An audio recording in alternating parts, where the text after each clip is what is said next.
Most people quit within the first 2 years. Almost everyone does. Because it's so much harder than you think, and you have to hustle so hard, and you're so broke. And I'm vegetarian, so I lived on beans and rice for years, and literally Costco beans and rice, and I would just eat that all the time. On the 25th episode of Passion in Progress, Amber Griffin, makeup artist. Have you ever thought about those people on Hollywood sets that do the makeup for actors and actresses?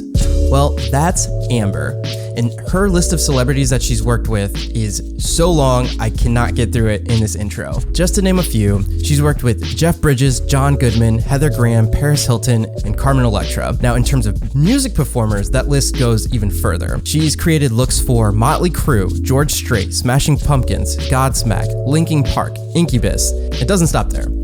Her makeup has made it onto red carpet events of the Academy Awards, Grammys, and Emmys. It's been on magazines such as Time, Rolling Stone, and People. And if you were to take just a glimpse, just a ponder minute at her online portfolio at ambermakeupdesign.com, you would get the idea very quickly. The girl has got her makeup game on fleek. Dare I say, it is lit. Fam, that's right. 29-year-old saying these terms. Gonna keep going with my intro because that was horrible. Besides talking about Amber's journey and the 18 years of experience that she's had it in makeup so far, we get into subjects like running a business as an artistic creative, how nervousness for gigs showcases movement forward, what is permanent makeup, and providing makeup to those who have had breast cancer, among a plethora of other items. There's a spot in the interview where we start talking about Motley Crüe, and I threw in a clip that we recorded afterwards because I thought it was relevant to that section. So if the quality of the audio just all of a sudden changes for a minute or two, that's why. I want to take a second to thank all of you who are listening to this podcast. Thank you so much for your support. It means the world to me, and I put a lot of effort into these podcasts, and to see the people sharing it out, like I said, it means the world to me. It's my passion and progress doing this thing, and I'm so glad that you guys are into it as well. If you want to support the podcast, please share it out on Twitter, Facebook, Instagram, LinkedIn. Write a physical letter. You know what? Christmas is coming up. If you were to write out, hey, check out Javier Mercedes' Passion in Progress show on those Christmas cards that you're sending out, that would be awesome. It's on iTunes, Spotify, Stitcher, YouTube, You never know. They probably would enjoy this show. Don't forget to tag me in all those shares at Javier Mercedes X. That's Javier Mercedes, just like the car, X. And this would be the final part of the intro where I would read an iTunes review, but I've read them all in prior episodes. There are no more reviews for me to read, and I'm holding out on you guys. If you are a supporter and have been getting value in this podcast, I urge you to please write me a review on iTunes. It helps me so much get into the world of iTunes-ness and spread the word on this show. Thank you so much again for your support. I'm so excited to share this episode with you. Amber is an amazing person and doing some amazing things. So without further ado, Amber Griffin, makeup artist.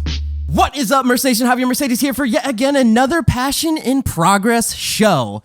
And today we are talking to somebody that is passionate about makeup. One of the things I admire about you is you're doing your thing. You do fashion, music videos, any type of production thing, I believe you've probably had a hand in. And then I think it was like, is it called body art? Body art, do body painting. Yeah, that stuff looked really cool. Let's take you back to the beginning. So what started you? At what point in time were you into makeup? Not a lot of people actually know this about me. Oh, we're getting the deets. I love it already. Right up front. So I'll take you back a little bit before then. So I used to be a competitive figure skater. No way. Yes. No. Yes. Oh my gosh. This is probably going to be the best episode ever. So not a lot of people know that. That's what I was going to be when I grew up. I was going to be a professional ice skater. That's awesome. So yeah, I was that kid up, on the ice at 5 a.m. before school and went to school all day. I taught classes for my ice time. That's what I was going to be. And I had my mind made up. That was it. And when I was a senior in high school, I thought, okay, I'm going to go do something normal, like what normal teenagers do, because I just was kind of trained all the time. And so I went on a ski trip, a high school senior ski trip. I fell on some ice, hit some ice on the way down the hill, took a tumble, and my skis didn't pop off. And so I tore my knee, ended my career, had to learn how to walk again, the whole bit. I didn't see this starting out this way. Yeah. Wow. Yeah. How long did it take you to get back? Well, actually, it took me quite a while to learn how to walk again. I had to have surgery and the whole thing. So I was about to graduate. I had no intention on doing anything but going to the ice capades and being a show skater. And wow, that was what I was going to do. I actually had my midlife crisis in high school because I was like, oh my gosh, I don't even have any hobbies. Like, I had always done art. Each of my grandmothers always did, sewing, and they were kind of inclined that way. I ended up in college. I studied art there and fashion. Kind of like, what am I going to do with my life? I was on this one pathway, and something I had always dreamed of, touring the world, doing all of that, traveling. It was kind of this twofold thing that happened. And I really believe that when you're really searching for something, like when you're really honestly like, I don't know what I'm supposed to be doing, I think it's important just to kind of be open and look for different signs, and your pathway will kind of come to you. As doors will close, other pathways kind of open, and that's what happened with me. I was doing a fashion show with one of the outfits I had designed. The makeup artist that was just a friend, it was all local stuff. She just didn't show up. And so I was like, all right, okay, so I guess I'm doing the makeup. And so I filled in, and I did just a quick little makeup, and I was like, oh, it kind of like clicked, like, oh, I really like this, because it's a lot like painting. And also during that time, I watched this movie, what is it called? Oh, I watched this movie called The Fifth Element. Oh, yeah. And I had never seen it. I wasn't in the theater. I was just at home kind of doing some other things. And when this blue lady comes out, the blue lady? The opera singer? Yes, the opera singer. I had never seen anything like that in my life. Like, for some reason, that blue lady, like, blew my mind. She just blew my mind. And I thought, wow, what is this? Somebody made her. Mm-hmm. Somebody did that. And then I kind of started looking into it. And sure enough, there's a career that is for makeup. It's called makeup artistry. And I had no idea that was even a thing. And so I flew out to LA with one of my friends during my spring break just to kind of check it out, see if it was a place I would like. And I decided, yeah, absolutely. This is it. This is for me. And I found a school that I loved. And so within about 3 months of that discovery, I quit school, packed everything in my little Honda Civic, and drove out to Hollywood to be a makeup artist. That's crazy. Okay, so it wasn't like you were looking for a mentor or anything. At least you had an idea of it. It sounds like there's makeup school, and you were like, nope, let's go from college to makeup school. Yeah. How was that? Yeah. It was great. Although looking back, I kind of wish that I would have taken more business classes. Mm-hmm. Because, really, if I had known how difficult this was all going to truly be, I probably would have been too scared to do it. Because I just kind of went. But, like my heart said go, and that's what I did. And I didn't even have the complete picture of how I was going to do it or where my career was going to go.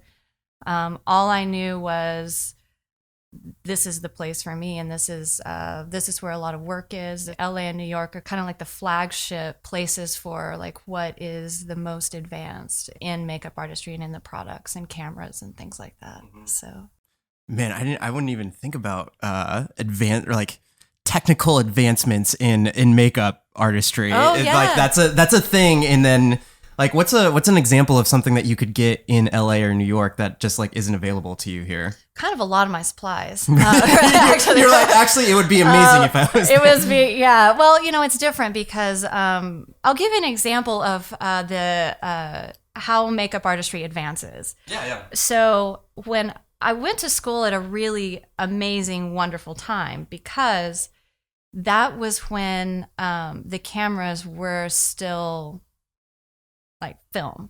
So it wasn't as crispy on the So people. It wasn't super crispy, but I was at the very tail end of that. So like my first portfolio was all just not retouched, just prints out of the camera, That's cool. that sort of thing. And the makeup was different. So you did it a lot heavier.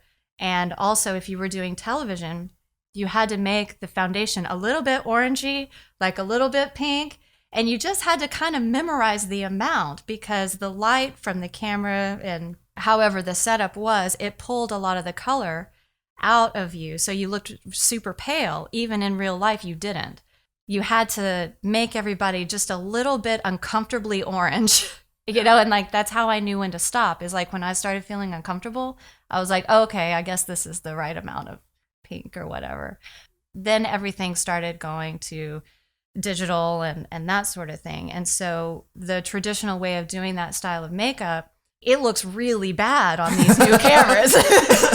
Like you can't be doing that kind of makeup still. So anyway, I learned how to airbrush. And so I was on the forefront of people doing airbrush makeup. And the reason the airbrush came about in makeup is specifically because of these cameras. No way. How about that? Yeah. That's crazy. So makeup is always very tied in with cameras and lighting.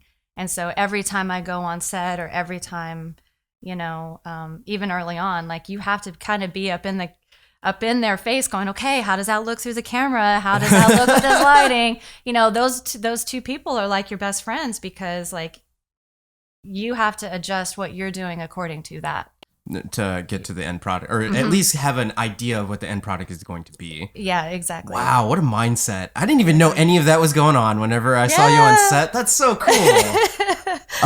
If you were doing something for like a play or a theater or something like that, what's the difference between just the makeup there? Because I'm assuming if the people are so far away looking at the person, do you have to really accentuate what's going on their face? You do. Yeah, you do. And again, it looks really weird in real life. Almost like clown makeup in a way. Like you put on so much because if you're in a theater, you're obviously wanting to project to, people like towards the back. And the lighting and the stage lighting is so strong that it blows away what you're doing. It sometimes looks like there's nothing on. When you airbrush, are you trying to put in like artificial shadows? Because I feel like a lot of what's going on with just a person's features in general are all dependent. And I like how you put it with the theater. Like if they're so heavily lit, you're eliminating shadows. Mm-hmm. And how does something like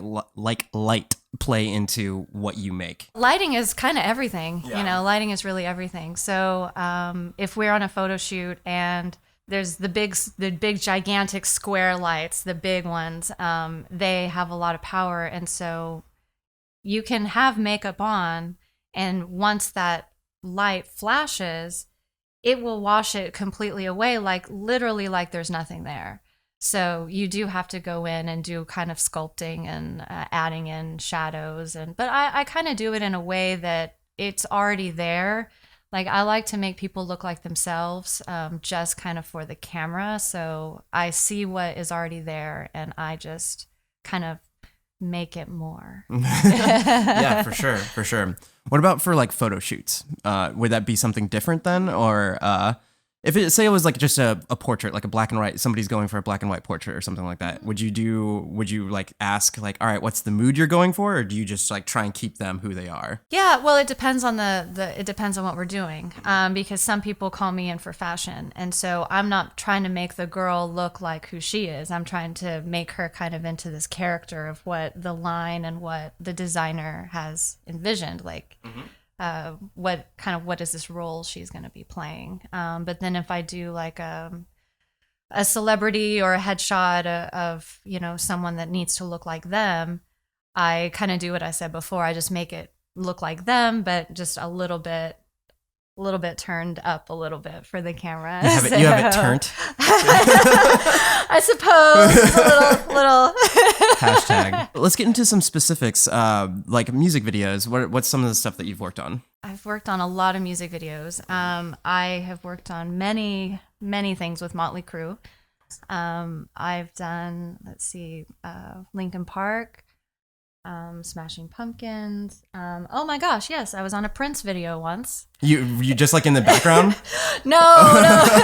Although I did 2 of his videos. Although I did not do makeup on Prince, he had his own traveling entourage. But I did Misty Copeland and Q-Tip. They were in it as well. That was a pretty amazing time. Awesome. So. Is that all out while you were in LA? Yes. Yeah. When was your big break? Like in terms of like, oh, I got to go do this one thing. Nikki Sixx of Motley Crue is probably the one that kind of we became friends like kind of quickly. I was on a job with him and I got hired through the photographer. And Nikki Sixx and I just kind of hit it off, and then he started requesting me. And so then I started working with him on his other projects that he did. And then he brought me into Motley Crue. And then I was shooting something at the Whiskey on Sunset Boulevard with Motley Crue. And then we all went over to the Rainbow Room next to it and had lunch. And when I came out, I had one of these moments where I looked one way down the Sunset Strip, and there was a big billboard of Motley Crue on one side, and then I looked down this way and there's a fashion billboard that I had for Rockstar Jeans up on the Strip, and that was also in Times Square at the same time. And I never really think about taking the time to just kind of sit. I'm always just like moving forward and going to the next thing. But for some reason, I just had this moment where like I had the 2 billboards on the Sunset Strip and then also in Times Square. And I thought, wow, like I did it. I think that is when I kind of realized, like when he didn't call me, when the director called me to do my first Motley Crue video, I thought, okay, wow, this is like the big deal, because there was like this budget and like all these extras, and it was like probably one of the more high pressure jobs I had done early on. But did you crush it? Oh yeah, obviously. Obviously.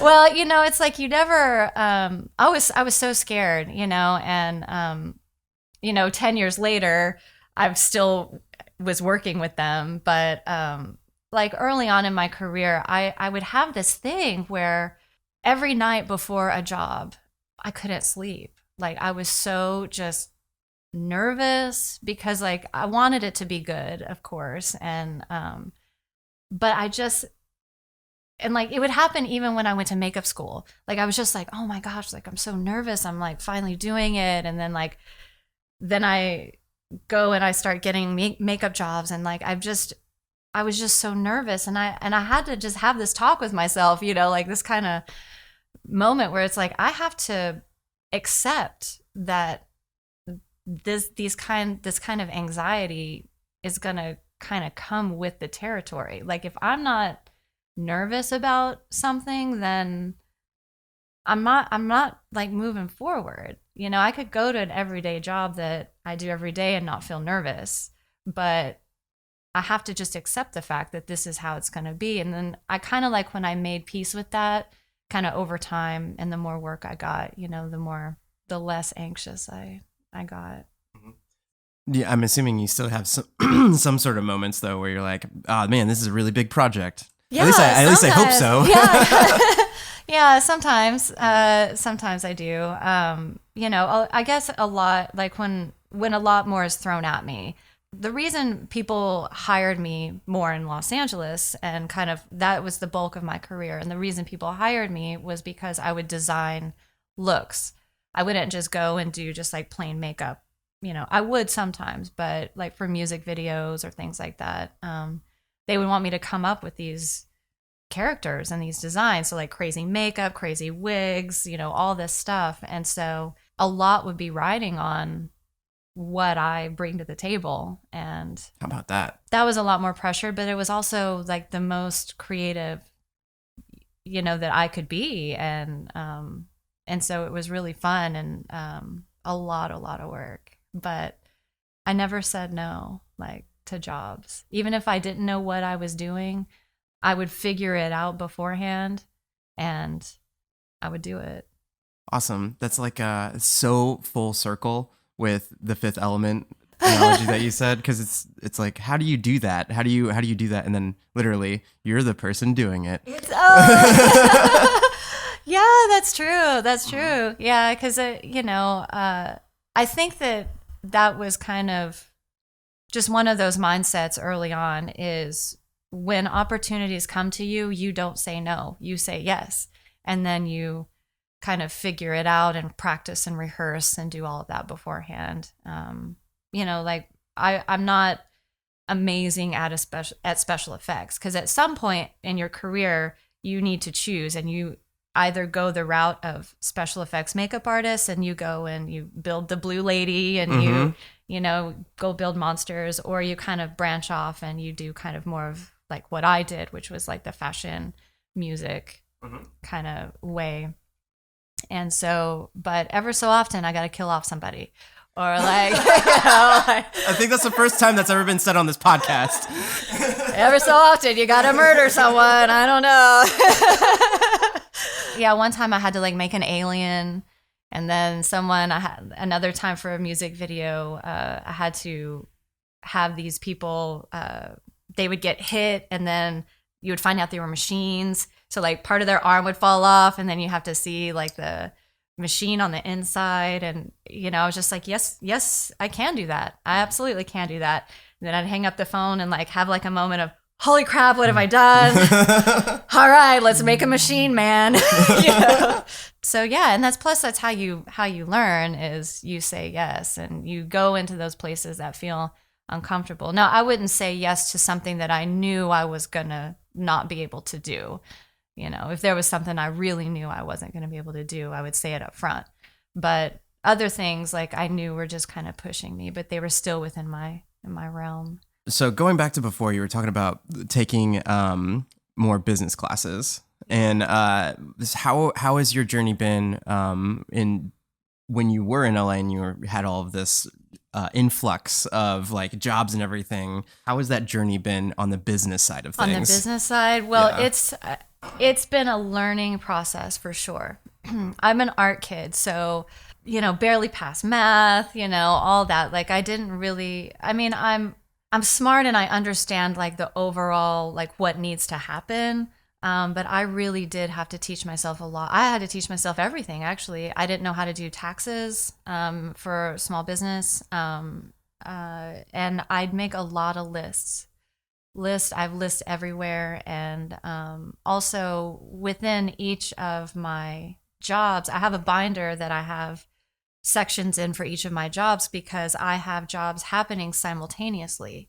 And so I will take a conference call on this job for this project. And so then I keep all those notes in this one part of my folder. And then for another job in like different receipts, because if I have to buy things, I have to make sure I put those into my invoicing.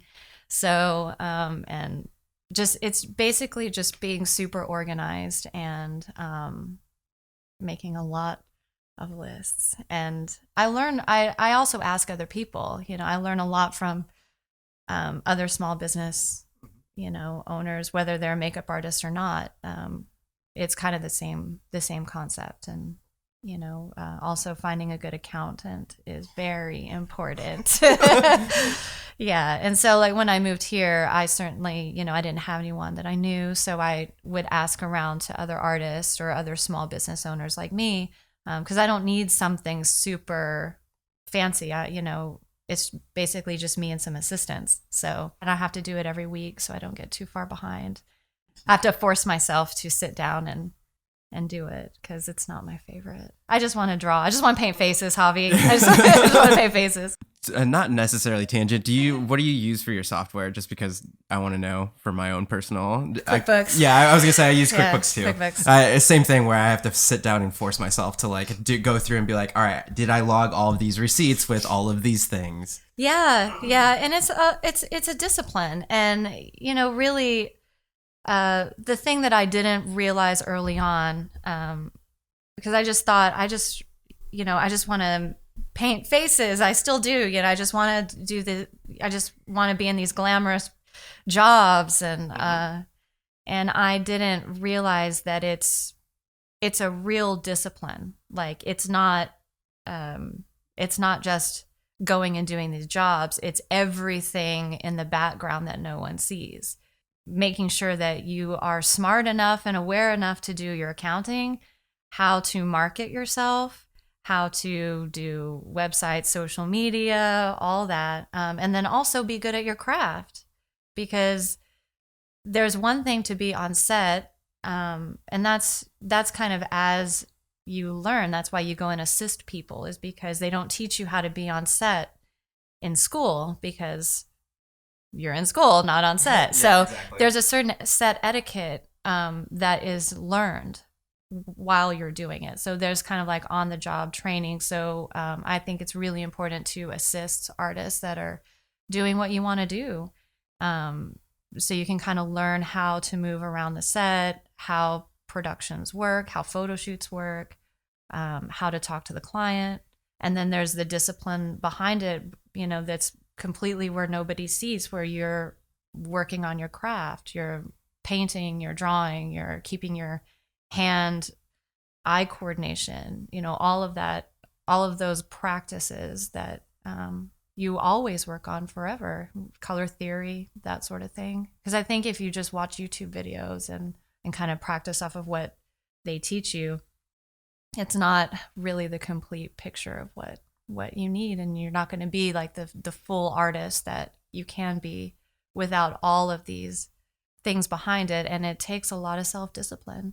So, and discipline can be learned. You have to kind of have it in you already. You can't just sit around and drink all day and like go to set. You have to, although some people do, but they don't last long, I guess. Mm-hmm. But it really takes a lot more discipline than people think to do this kind of job. There's an old U.S. Marine that I believe he was a Navy SEAL, and he has this quote where he says, "Discipline is freedom," So I'm doing what he's doing right now, or what he has been doing for his whole life in terms of waking up he wakes up at 4:30. I'm not about that life. I wake up at 5, but it's changed my whole workflow in terms of waking up before people, and then being able, just those like 3 hours, like 5, 6, 7, then my son gets up and everything. But just having those little set hours and like no phone, no anything, just having designated what you need to do in terms of like lists. All right, well, what are these tasks that I want to get done? And if I get these done, then I know I've succeeded today, that whole thing. Yeah. Having those, and even if it's something as simple as like, make sure I write the email to the one thing or do all that stuff, at least you're setting yourself up for success and you have stepping stones. Right now, that's my version of like, it's so hard to get lost in the day and have the day get away from you. I think in being an entrepreneur. So that's what I like in your answer in terms of having lists and then having discipline, because it's such a key in terms of making yourself set up for success. Yeah, I think it's true. Like my little sign back there on my little wall, my inspiration wall, I wrote "Do the work" up at the top. And to me, that's that thing you do when nobody's looking, that's not going to give you any credit, but it's going to make you better. You just said that so straight. That was great. But yeah, and that's that. And and you don't And you don't necessarily want to do it, you know, and I don't necessarily want to do it. Like sometimes I get up and I'm just like tired. I just want to just not even think about drawing or color or anything. Although I always love it, but you know, sometimes you're just not in it. You're not feeling it, but that doesn't matter. What matters is you sit there and you show up and you do the work. And I think that how I became successful so quickly is because of that. Mm-hmm. There was one of my other podcasts with Jeff Barch. He was the head editor of American Ninja Warrior, and he had this other quote where it was about quantity versus quality. And these pottery students, for a whole semester, one set of pottery students had to make a piece of pottery every single day.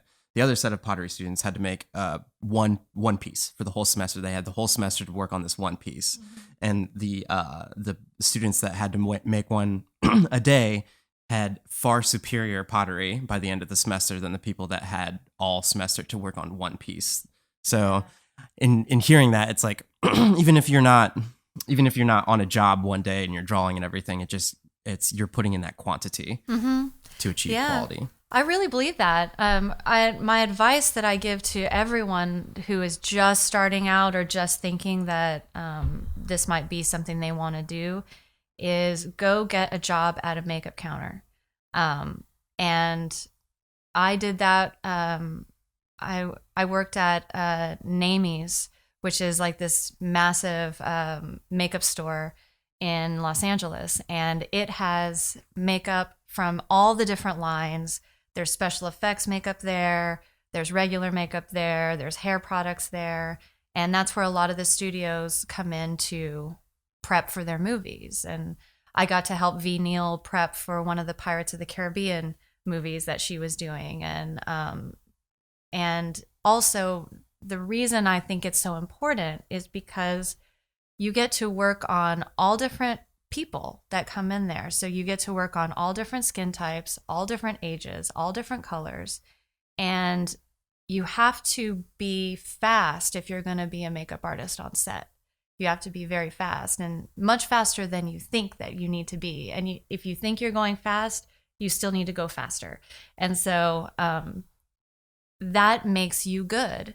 If that's that kind of quantity, people coming in, and not everybody has the makeup stores available in their town that have that, you know, wide range of makeup products. But if you go into a mall or Sephora, or, you know, get with a makeup line and just practice, and you just practice and practice and practice. And yes, you're selling makeup, but it's also you're learning about what you're learning is more. You get more from what you're learning than from actually trying to sell an eyeliner. Yeah, for sure. That's a very good example of quantity. Yeah, that's awesome. Exactly. Yeah, exactly. And so, like, when I first started makeup, I actually found that I had a particular knack for covering skin issues. So people that had been burned. Burn victims would come in and see me, or people with big scars on their body and face would come and see me, because I could give them a product and a way and teach them how to cover it. It wouldn't take it away, but it would make it less, to where they could just kind of move through the world in a much easier way. That really kind of showed me what the power of makeup truly can be. It's not just expression or self-expression. You know, you can really make a difference in somebody's just day-to-day life if if you can cover something in a way that is as natural as it can be. They can go to the store without people staring. And do you have a personal story from, like, somebody after you did something, taught them something, they reached back out and they're like, oh my gosh, thank you so much? Well, yeah, there's several. When I worked at this makeup store, I kind of got several people who, I guess they were all a part of the same group. They had been burned, and this one lady had this burn. I don't even know how she got it. I don't really ask the questions, you know. I'm just there to help help make things better. And she had come in based off of a recommendation from someone else, who just kind of serendipitously found me. He just came in and he came up to me and he was like, "Hey, can you cover this?" And I could. And so then she came in and she had, it was almost like holes had been burned like on the side of her cheek. It looked really noticeable. Mm-hmm. So I was able to at least get it to her skin color. So it didn't look, because it was very like dark. It was very like this dark kind of purpley color, and it stood out a lot. And so I was able to at least get it to her skin tone. And, she just, it made just a really big difference for her. I could tell because, she kind of started tearing up a little, and, I thought, wow, I'm actually doing something important with my, all of my training is actually making a difference. That is completely not something I would have thought about, but that's a straight up, like not necessarily charitable thing, but that's a completely different side of like a 1-to-1 ratio of helping somebody, especially for literally their face. It's like such an apparent, like right now we're interacting is like it's all the face, but like if you can boost somebody's morale in that way, I wonder what else is achievable for them that day that they're like walking around and doing whatever they're doing. Yeah, they're not just to not have that extra attention. Exactly. Yeah. That they can just go and just kind of be more of themselves without this added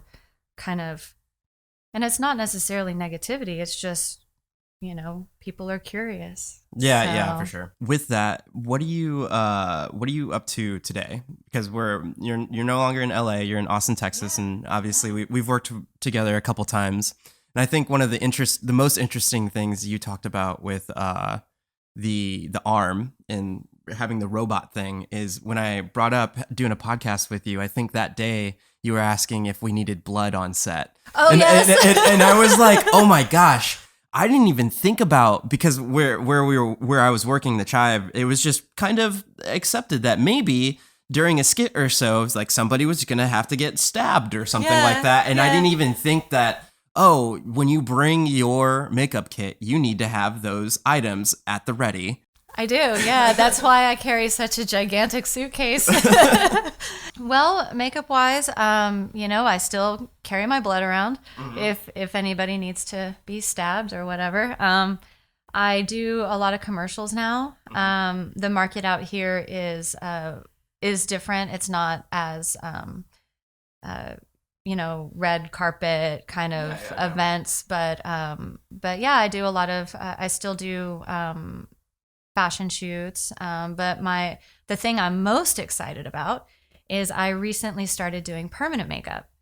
So what is that? Yes, okay, so and you have your own office now. I do. So, yeah, I do. I have a studio 2 days a week. Yes, that's like in and of itself. There's people that are entrepreneurs, but you have a brick and mortar now. I do. Like, how about that? That's crazy. I do. Explain. Come see me if you want some eyebrows. Austin, Texas. Yes. So I do basically kind of what I have always done with makeup. I just do it in more of a permanent way. So it's like, basically it's like tattooing. So people that don't have any eyebrows or want thicker eyebrows, I can do that. I can do eyeliner. I can do lips. And so people come and see me, and that way they can just kind of wake up and wash their face and kind of feel already like themselves, and they don't feel like they have to put on makeup to do it.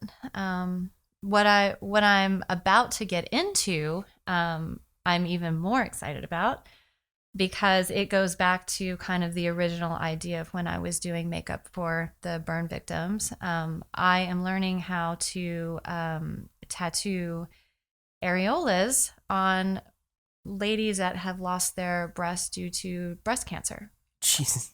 You are making an impact. That's awesome. So I'm not doing that just yet. I'm still in the process of learning. I just want to do something that really makes an impact that's important. And I have had so many years experience working up close and personal with kind of every kind of skin tone, and I've seen it all, believe me. I've seen it all. And, you know, I just have a real soft spot in my heart for, you know, people that feel like they're lacking, or they may not have any eyebrows and they just don't want to get up every day and put them on, or, you know, they may have lost their hair and I can, you know, or, you know, lost a breast, and I can help. I don't fix it, but I can help make it better. Do you know why that is? Like, why you're pursuing doing all of this to make an impact? Well, my grandmother on my mom's side, she had breast cancer early on in her 30s. And at the time, I think they didn't have it, you know, they didn't have the advancements that we have now. So she got a double mastectomy. And of course, I didn't know any of this. You know, I was young. I think it probably happened, I think, before I was born even. And so I never realized until I think she was passing away, or almost had almost passed away. And I realized she didn't even have any breasts this whole time, you know, and she was always volunteering with the American Cancer Society. So early on in my formative years, I would go with her to the hospital, and she was a part of this program that would go and visit the ladies who had just had surgery. And much like being a makeup artist, I didn't know that this was something that you could do. When I learned about it, I thought, this is something that I can do. I can use all of my skill and everything that I have cultivated these past 18 years and really focus it in and do something very specific and very focused, and actually make a difference for someone. That's awesome. Thank you. That's awesome. Thank you. How about that? Quality, quantity, up until making an impact in the world. There you go. There you go. That's a business plan. Yes. Changing the world one eyebrow at a time. Yeah. I was going to ask, so you said like lips. What is permanent lips, just like the lipstick? Just straight lipstick? Lipstick and lip liner, or lipstick or liner. You can get just lip liner if you want. Yeah, people that are losing the color in their lips, or just want more, and they just want to have chapstick, just do chapstick every day, you know, and have the lip color already be there. I mean, honestly, it's pretty great. Excuse me, a lot of my friends have it, and I've done it on several of my friends. Just eyeliner alone makes a big difference. You just wake up and wash your face, and there it is. Some people don't have eyelashes or have thinning eyelashes, and I have a specific technique that I can go in and tattoo right at the lash line to make it look like there's more eyelashes there. That's crazy. I love doing these, because there's just like so much. There's so much in the world that you just don't know. Just like what you were saying, you didn't know that the makeup artist could be a thing, or like putting, like literally doing the makeup for the breasts and everything. Yes. Like, man, love it. I love it. It's so cool. Is there any specific project that you're pretty proud of? I really love when I can go into Barnes and Nobles and find a book with some of my work in it. How about that? That's awesome. Yeah, I have a few books that have my art in it. Not too long ago, I worked with George Strait for The New Yorker.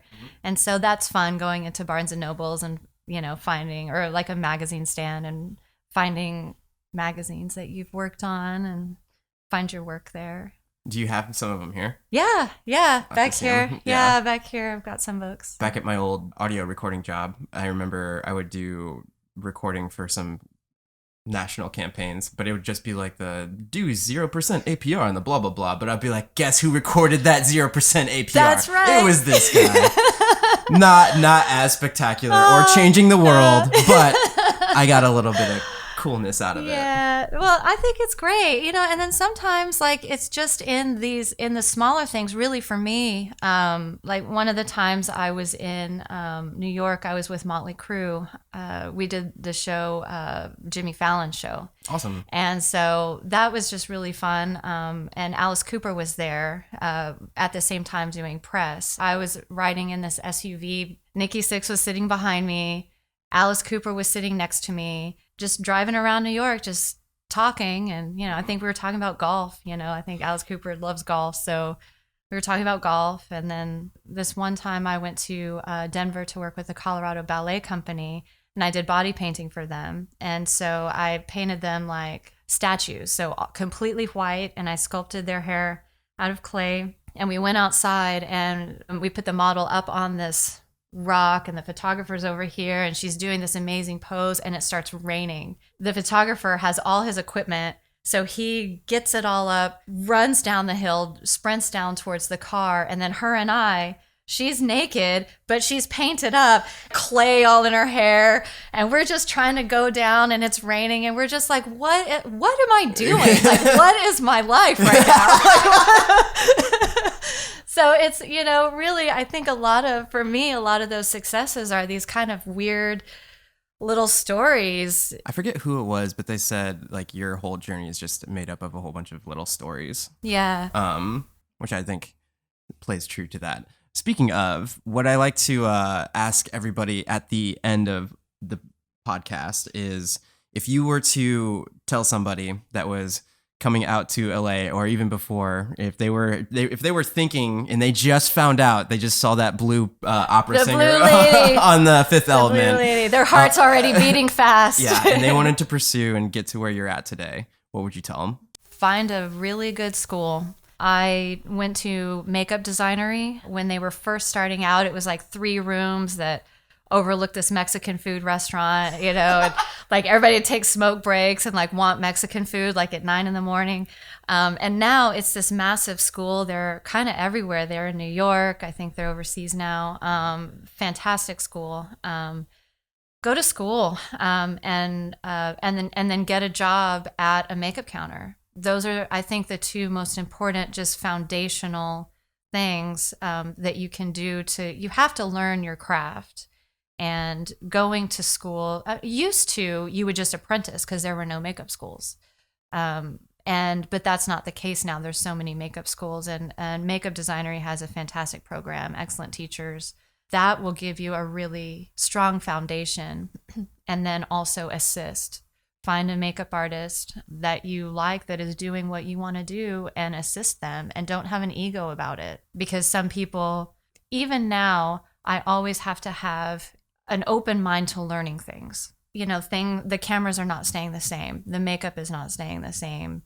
You're working on a different face every time. And so you have to always have like a humble nature about you, to always learn and take from other artists, like different tips that they may have, you can incorporate into what you're doing. Really not having an ego about you, I think, is probably one of the most important things. Just being willing to learn and grow. Because the minute you stop and think you know everything, that's where your skill level stops.